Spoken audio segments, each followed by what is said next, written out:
जब से मसीही आंदोलन शुरू हुआ है तब से मसीही कहते आए हैं कि यीशु मसीह इंसान बनकर आया हुआ परमेश्वर है।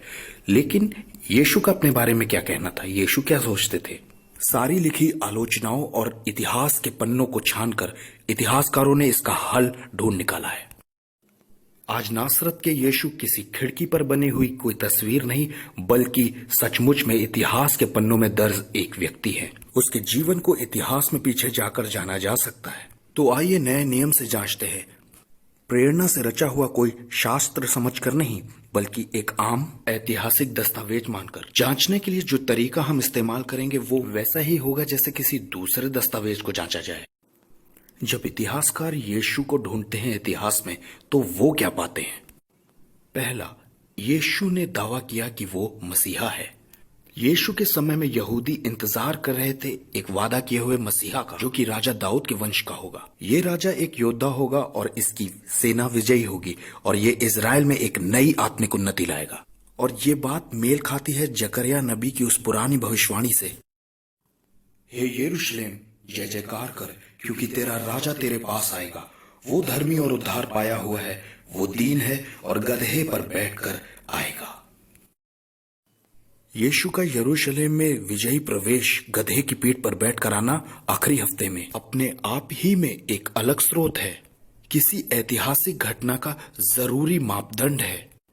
ऐसा करने से यीशु जानबूझकर उत्तेजित कर रहे थे उन लोगों को कि मैं ही प्रतिज्ञा किया हुआ मसीहा हूं और इजरायलियों का राजा हूं। इसके अलावा यीशु के क्रूस पर मसीही दावों का मजाक उड़ाने के लिए लगाई हुई तख्ती भी यही बयान करती है। आगे चलकर मसीहियों का इस खास शीर्षक का इस्तेमाल ना करना दिखाता है कि ये बात सच है।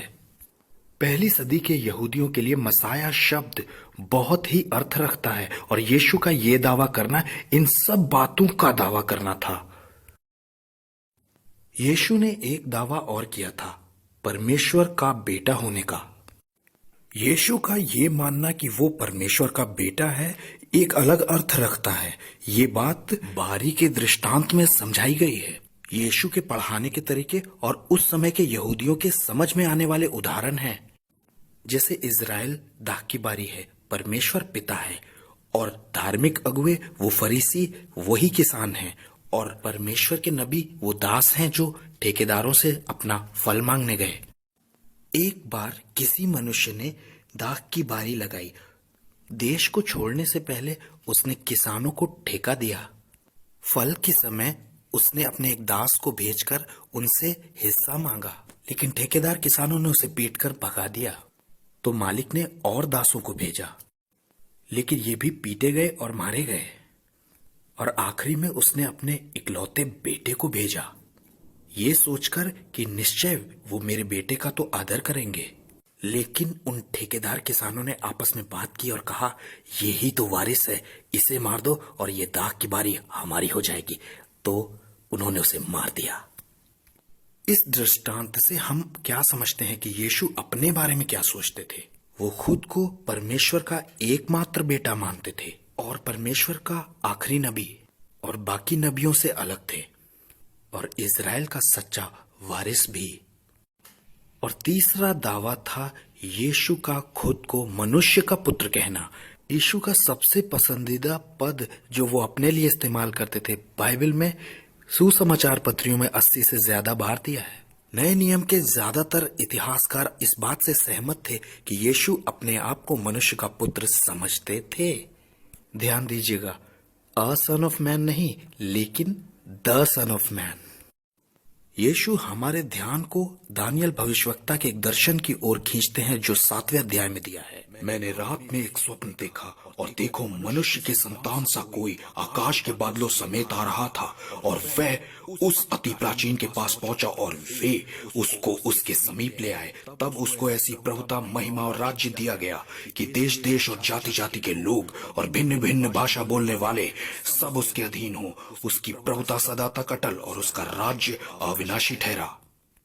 यीशु को जांचने के समय यहूदी महायाजक ने उससे पूछा, क्या तुम मसीहा परमेश्वर के पुत्र हो? और उसके जवाब ने कोई संदेह नहीं छोड़ा। उसने कहा, मैं हूं। और तुम मनुष्य के पुत्र को सर्वशक्तिमान के दाहिनी ओर बैठे और आकाश के बादलों के साथ आते देखोगे। इन तीनों पदवियों का इस्तेमाल कर यीशु ने अपने दोषियों को ये जता दिया था कि वो ही परमेश्वर है जिसकी वो आराधना करते हैं। इसमें कोई आश्चर्य की बात नहीं कि यहूदियों ने इसे ईश निंदा मानकर उसे मृत्यु दंड के योग्य समझ लिया। सिर्फ इतना ही काफी नहीं, नए नियम के इतिहासकार इस बात पर भी सहमत हैं कि यीशु के पास अलौकिक शक्तियां थी और अधिकार भी था, आश्चर्य कर्म करने का, दुष्ट आत्माओं को निकालने का, व्यवस्था को बदलने का और पापों को क्षमा करने का। और अपने दावों में यीशु ने एक और सबसे बड़ी बात कह दी कि हर एक व्यक्ति का अनंत जीवन इस बात पर निर्भर करेगा कि वो यीशु मसीह को मानता है या नहीं।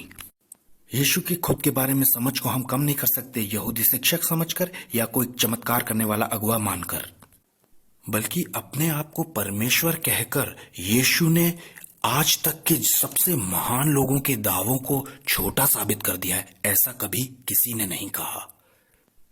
तो जो सवाल यीशु ने अपने चेलों से पूछा, वो सवाल आज हमारे सामने भी खड़ा है। तुम मुझे क्या कहते हो?